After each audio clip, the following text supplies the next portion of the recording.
Talk about the mismanagement of the economy. Let's talk about it. The Dow down 38%.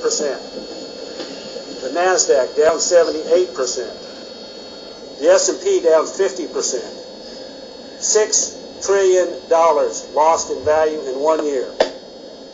I'm not talking about today. I'm talking about March 2000, when the market started to go down and bottomed out in October of 2002. Thank God this president had the wherewithal and the political capital and the moxie to pass a large, effective stimulus package of $1.6 trillion over 10 years that got the economy growing again by long-lasting tax cuts that benefited everybody in America who pays taxes. We've heard about Yasser Arafat giving blood in the aftermath of 9/11. Well, as long as America wasn't going to throw over Israel as our ally and friend, that was going to be a temporary act of friendship and an enduring life of hate. And Iran, it's somehow our fault, Bush's fault, that the Ayatollahs and the mullahs and the lunatics are pursuing a nuclear weapon in Iran. I think that has to do with their decision to pursue a nuclear weapon, not us making them do it. Now, look, I will defend the president. And I will defend the record of the last 8 years. Not always successful, but enormously successful over the long term and the long sweep of history. Oh, well, thank you for having me here tonight. Thank you.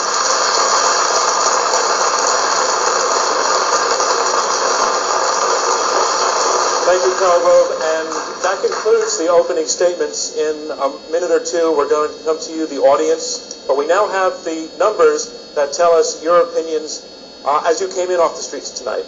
On our motion that George W. Bush is the worst president of the last 50 years, 65% of you are for the motion, 17% against, and 18% undecided. Anyone ready with questions just yet? This is a question for Mr. Rowe. I have great belief in the wisdom of the gross American population. If what you have said about the Bush successes is true, how is it that his general approval record is so extraordinarily and historically low? Okay, I'm going to hold that question, Karl, and collect a couple of others, but we will come to it. This is also a question from Mr. Rowe. If the United States is known for its Constitution and for respect for the rule of law, how would you rate the Bush presidency? We're going to take these two questions now. These questions aren't to Karl, but I see an opening a truck to drive through for your opponents to also be part of this conversation. Karl, the first question, why are the president's approval ratings so low? But look, we're asking, it's an unpopular war, and we're asking the country to do tough things for a long time. And the economy's bad. I would remind you, there have been 3 presidents who had lower approval ratings that I'm aware of. Carter, actually 4. Carter, Nixon, Johnson, and Truman.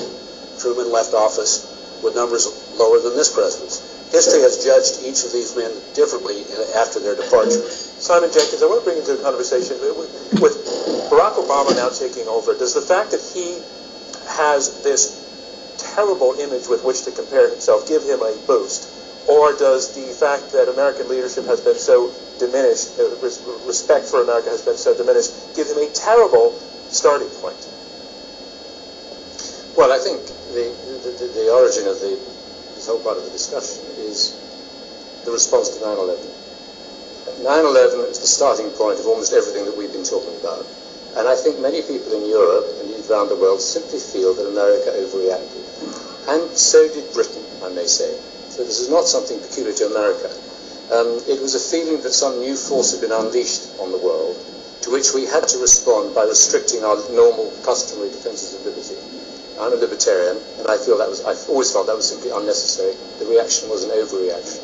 The consequence of it, however, is that we have, in a sense, played the terrorist game. We've done what they wanted us to do, which was restrict our liberties, curb our liberties, behave in a certain way towards other states and other peoples that we would not normally have done before. But I've heard Bill Kristol say, Bill, let me bring you into this, I've heard you say that when it comes to terrorism, rather than playing the terrorist game, that the president has succeeded in putting the terrorists on the run, which is why 9/11 was the only incident in this city. Would that they were on the run. Bill Kristol. Well, they haven't been very successful here, and they haven't been very successful in Western Europe, and they've actually not been very successful elsewhere. Al-Qaeda has been a losing proposition for the last several years. There remains a huge problem of a jihadist impulse in the Islamic world, which is unfortunately abetted by certain states.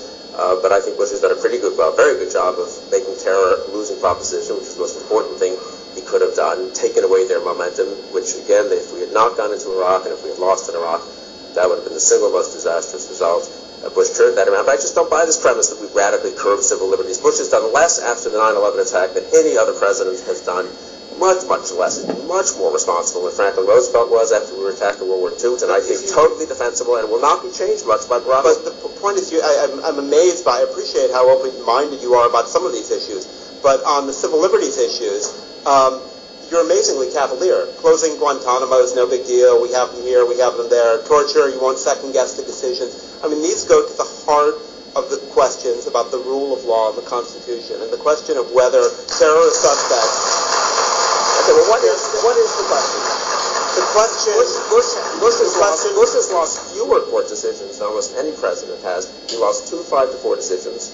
Maybe the 5 were right. Maybe Bush shouldn't have gone quite as far as he did in some of the claims he made about Guantanamo. But we are going to have to detain people. We're not going to be able to provide them all civil trials. I do not believe that is a way you can deal with terrorists captured on the battlefield. Why can't you deal with them with military trials? We have an existing system of military. No, he set up his own alternate system. We already had a system of military justice. He decided he needed his own.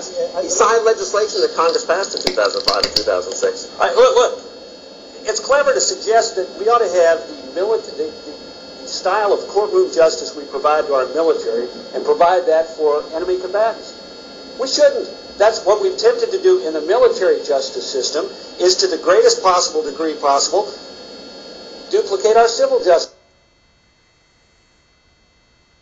Keep a chain of evidence and all the other things that we normally do in both military and civilian courts for terrorists? Not at all. And people have far fewer rights under the military system, but the point is, under your system, they have no rights. The prisoners at Guantanamo were originally denied access to a lawyer. We couldn't even find out who was there, and the original claim by the Bush administration was that this applied to citizens as well as non-citizens. So if the Bush administration decided that you were suspected of terrorism, you could be held indefinitely, without a lawyer, without a hearing, without a trial. I'm not saying that these prisoners... And in reality, what it was focused at is if we picked up a U.S. citizen who was a terrorist on a battlefield abroad, would we subject them to U.S. law, or would we treat them as a terrorist? Well, here's what you slipped in. If we picked up someone who's a terrorist, what if they happen not to be a terrorist? Some of these people have been acquitted. Yeah. And the system has a process of review in which that determination can be made. The big picture, look, the fact is, in the big picture... Name one guy you're worried about. Name one guy you're worried about. You worried about John Lynn?